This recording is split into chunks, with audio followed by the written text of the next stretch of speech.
Hello everybody, Coop here, and welcome to the beginning of Season 4, I believe. I think it's the beginning of Season 4 of the Mosswood Academy here on Cricket Captain 2023. Things are going really well for us. I've been very happy with the start of the season. We've played a slightly rotated 11 as we've had, as you can see, 4 of our players away on international duty, including 3 of our youth prospects that we've been playing. So we'll go to the domestic tables. As you can see, we've won our first 2 first-class matches. We've played a bit more of a more normal 11 in the first-class stuff, but in the provincial T20 competition, which we won, which is where we're playing mostly Division 2 teams, we played basically all of the young players and just rested our other guys. Just played them in the second 11. But we'll go over the fixtures and results now for the Provincial T20 Cup. We played Southwest Districts in the first fixture. They batted first, bowled them all out for 94. Zanderson, Okori, Archibald, all on debut, and everyone bowled reasonably well. Haynes didn't pick up any wickets, but he still bowled really well. Got a lot of dot balls. And yeah, we got the last wicket on the last ball of the innings to get them all out for 94, as I said. And we chased it down fairly comfortably. This is the 11 that we went with only a few experienced players. Matthews was on debut, Smith Jr. is on debut, Redwood's only playing his second game, and then, as I said, Archibald, Okori and Zanderson all on debut as well. But this was a good match. We batted well. De Villiers did good, Smith Jr. did good, Matthews got out early, and Kurtzen just didn't really get in at any point in time. Got 1 off 5. But we won our first match, which is the main thing. We then played Limpopo in our second match, where we batted first. We got 9 for 239. De Villiers then went on international duty. Actually, no, I think I just took him out of the 11. And then I brought Willoughby in, who's another one of our opening prospects. I gave him a bit of game time. I believe that was the only change I made. He ended up only with 5 off 8. Smith Jr. did a really good job, got 87 off 31, including 7 4s and 8 6s. And then everyone else sort of chipped in here and there. Wiley for them did a really good job, picked up 4 for 32, I should say, and he kept the runs down compared to the rest of his teammates. Archibald was a standout with the bat in terms of the bowlers. He got 19 off 11. Everyone else sort of just chipped in and did their job. We then bowled them all out for 145. We did have them 6 for 88 and then 7 for 94. So towards the end, they did put a few runs on the board. But again, the wickets were pretty well shared around. Redwood was a little bit expensive, but he did pick up 3 for 39. But again, another pretty good performance by us. Not much to complain about here. And in the final group stage match, we played Border, and we absolutely smoked them. We got 3 for 294 from our 20 overs. Bear in mind that this is, we are playing a team significantly worse than us, hence why we've got such a high score. But Kurtzen picked up another T20 100. I think he picked up 4 last season. So to get another one to his tally, I'd be curious to see how many he has now. He has 6 now for his career, and he has been playing some test cricket. He's got a half century and I think a 49 not out to his name. So it's good to see him finally getting some test cricket into him. Smith Jr. did well, and Daniels got 83 off 31 as well. So everyone did pretty good with the bat, and we smacked them around the park.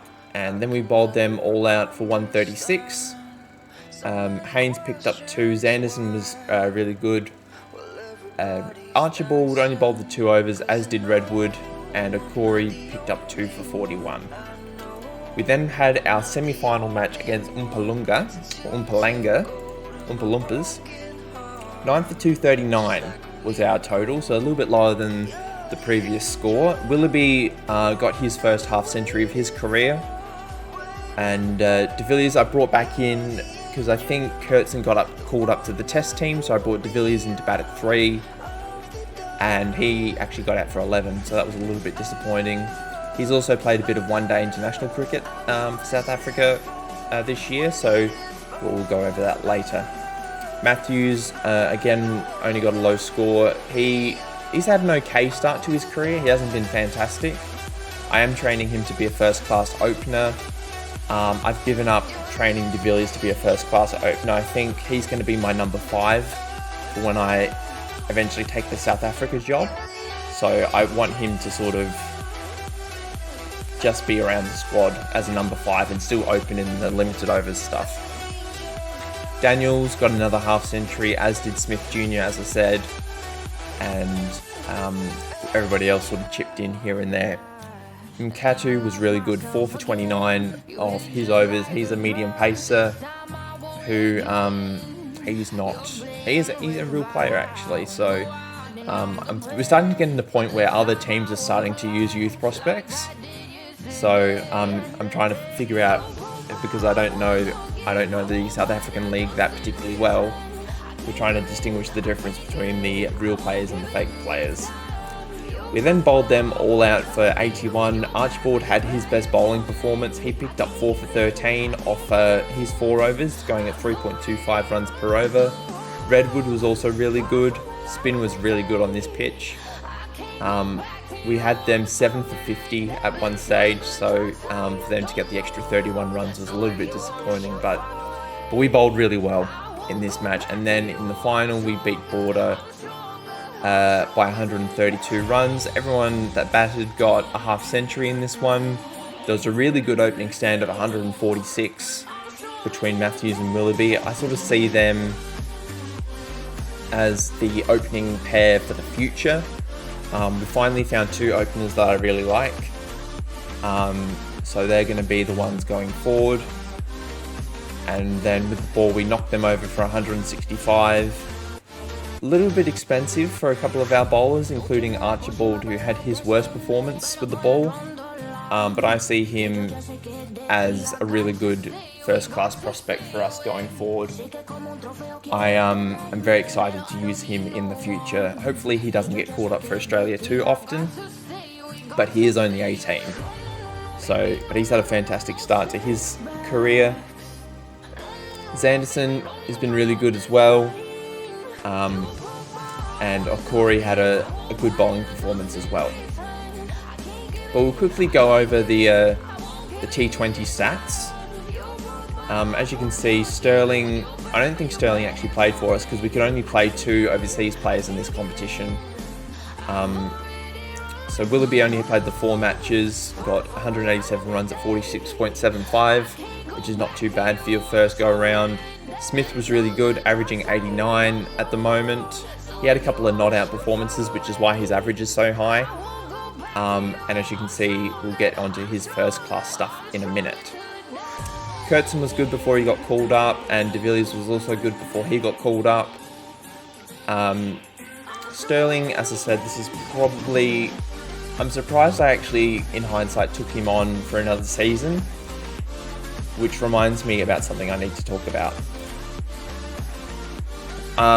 Between where I recorded the last episode and the start of this episode, I forgot to save and my game crashed. So when I completed the off-season, I didn't save, so it reset to my last save point, which was I'd done the Cape Town contracts, but not the Mosswood contracts. So things are slightly different. The only player that's missing is, I can't remember the wicketkeeper's name, but I brought in this guy, Sinthemba Keshil. He's played some cricket before for South Africa. Never batted, but he's kept. I don't think he's going to play much for us. He's just there as a backup option, just as a third choice keeper behind Varenne and Williams. But everyone else I brought back, I tried to get the contracts as similar as I could. So there might be a slight discrepancy in the numbers, but everything else should be the same. Redwood again, we'll get back to the stats now. Redwood, again, was really good with the ball, not so good with the bat, but he only batted a couple of times and didn't do too great. But he's always been really good in the second 11. As you can see, he's got a couple of decent scores, and he was really consistent with the ball, which is exactly what we want from our T20 players. Pot Guider, that's all from international duty and other leagues he's been playing in. Celia's only played the one game. I believe he played in the final, but he got out for a duck, it looks like. No. I don't know why it says 0 runs, because normally if he just plays, he doesn't have an innings, there'll be a little dash there. Beamish I didn't play. Jones and Bradfield. Jones was actually away on international duty. He was making his test debut. He's actually had a very solid start to his test career. We'll actually have a look at that in a minute. So Zanderson's Akori, Archibald and Haynes were the bowlers they ended up using. But if we go to, as well as Flair I should say, but that was mainly from Haynes' bowling performances were from T20 internationals. I'm confused. Never mind. And anyway, I'm getting confused. Disco Jones, he's been on test duties and he's gotten off to a very good start for his test career, 16 wickets in 5 games. His one-day stuff has been a little bit left to be desired, a little bit struggling in the wickets department, but nonetheless a good start to his career. He's keeping the runs down and getting wickets, which is great. I'm surprised Flair hasn't been called up because his numbers are absolutely incredible. He had a really outstanding season last time. Has he been playing county cricket? Who's he been playing cricket for? Not Barbados. He's been playing for, not Lahore. Oh, he's been playing cricket for us. I'm an idiot. I'm thinking, who's he been playing first class cricket for? But Haynes, I was going to say, Flair didn't bowl for us. He's been playing in other competitions. So that's why it says I should have done this, is what I should have done. And now we'll look at the first class stuff. So we'll actually look at the stats first, is what we're going to do. Williams has played a couple of matches. Got 232 runs at 77.33.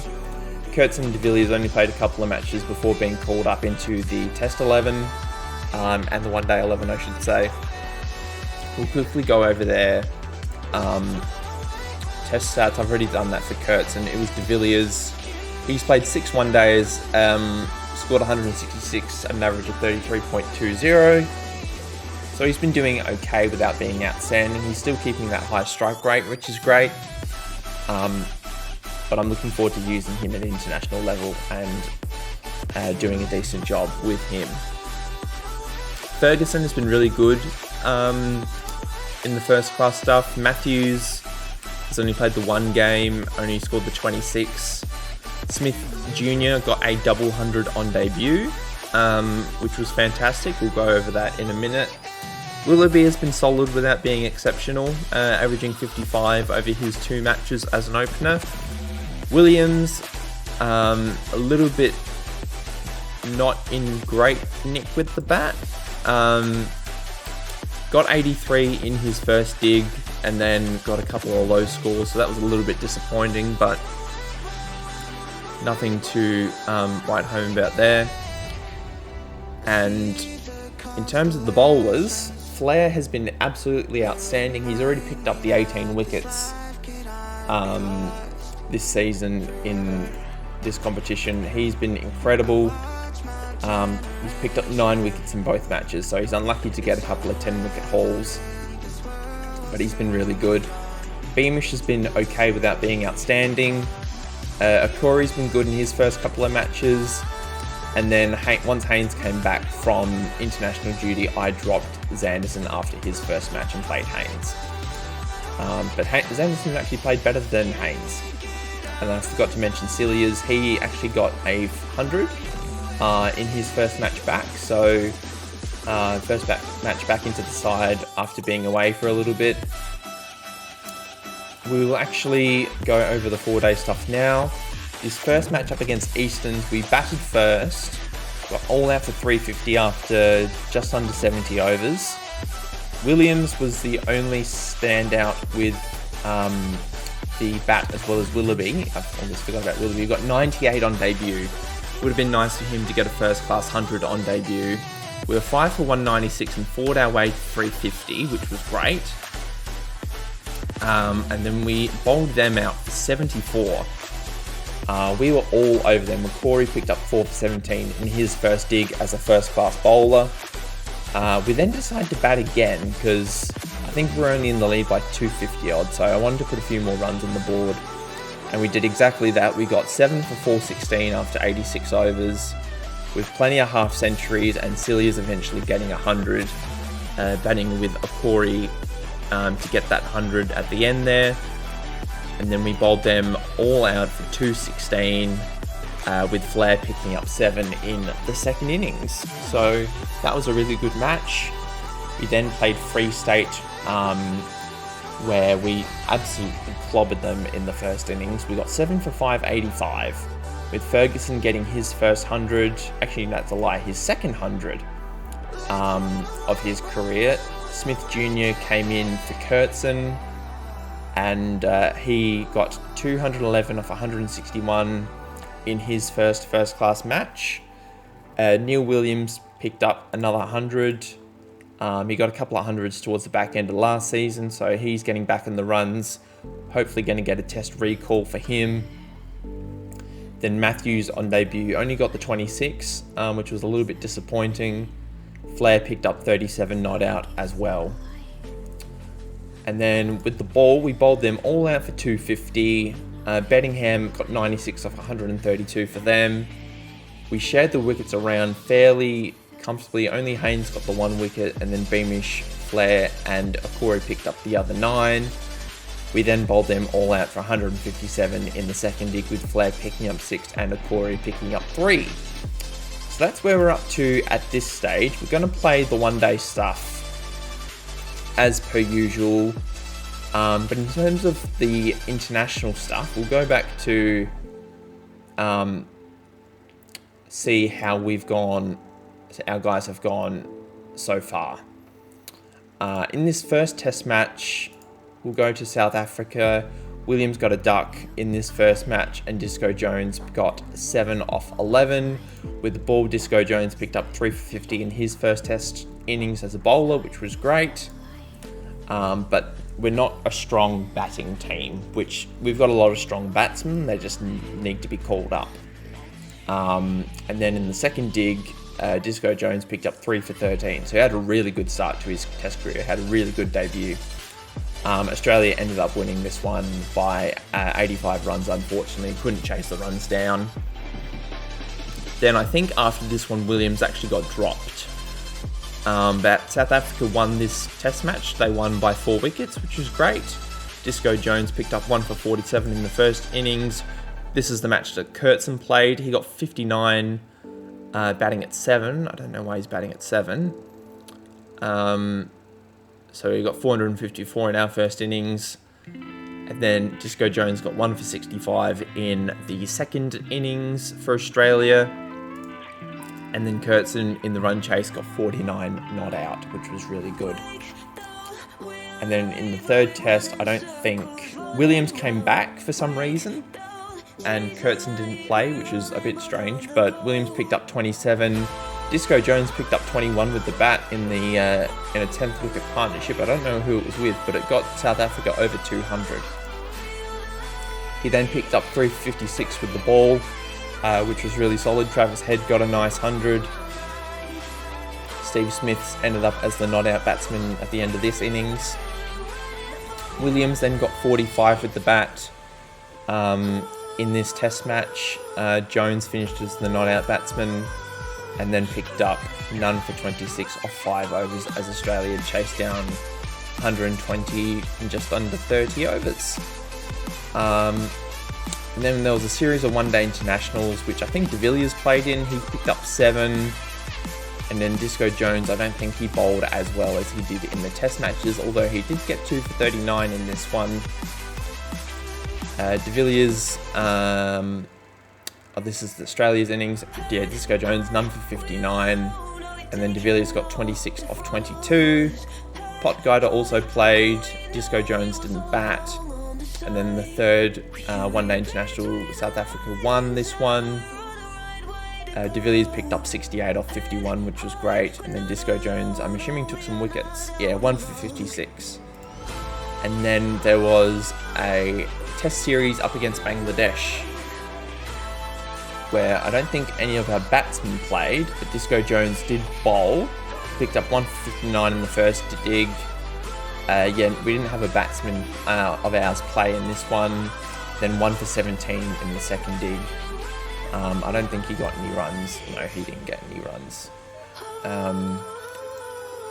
Sorry, there's a D Jones. That is... there's a follow-on. Oh no, but they won by an innings. What am I talking about? I thought there was a Disco Jones that played for Bangladesh. Oh, that's strange. And then he got corn bowled for 1 in the second test. Picked up 1 for 32 in the first innings of Bangladesh. Then got 8 with the bat. But he's not really there for his batting. And then picked up 2 for 10. As South Africa won this one by 106 runs. And then, in terms of the one-day internationals, Disco Jones did play in these ones. De Villiers also got 7 off 6, which was great. Potgieter also there, but he's sort of not one of the players that are the primary focus of this series, which is why I'm not pointing out his stats. De Villiers then got 46 off 56 in this one-day international. Disco Jones, I think, was been dropped at this point, so he's no longer playing. And then in the last one, De Villiers picked up 12 off 15. So he's not been as consistent as he has been at first class level. But that brings us to now. Kurtzen, De Villiers, Potgieter and Jones have now returned from international duty. We're going to skip forward for a bit. We'll do some coaching physio. This is basically what it's looking like at this point in time. Everyone else is looking nice and healthy. So we're going to do the one-day cup. We'll do the 11. We'll pick the 11 now. We'll play Kurtzen. Williams, he is in 5-star form, but we'll... do we take him out? We'll take him out because I want to give Smith Jr. some run. Because we can't really drop him after he got 211. Daniels was really good, so we have to play him. I don't think Sterling's actually going to get much game time in this competition. Although we probably should use our international player. He's been really good in the second 11. So we might bring him in for Willoughby. And then we've got to play De Villiers as well. We'll bring De Villiers in for Ferguson. Because I think there'll be another... When's the next... 8th of December is the next test. So that comes in a week. So there's probably going to be a bit of a change with the lineup in terms of the test matches anyway. So we'll get De Villiers to get some runs into him, hopefully, in this match before... I'm assuming he's going to get called up for the test team. And then we'll play Cilliers for now. Send Potgieter to the second 11. Disco Jones can come in for Beamish. We might just play these 4 fast bowlers plus Cilliers as the spin bowler. We might do that. Yep, I'm happy with that. Alright, this is the lineup we're going to go with for at least this first one-day match. And then I will come back again once the one-day cup has been complete. We'll then do the SAT20 competition once we'll do that at the start of the next episode. So I hope you've enjoyed this episode, guys. Comment for today is... I think we did who's your favourite player of the series so far. If you can remember, what's the best performance you've seen in this series so far? I think my favourite performance so far was Williams' 256 not out at the end of last season. That would probably be my favourite. But we'll see what you guys think. So enjoy the rest of your day, and I'll catch up with you next time. Bye!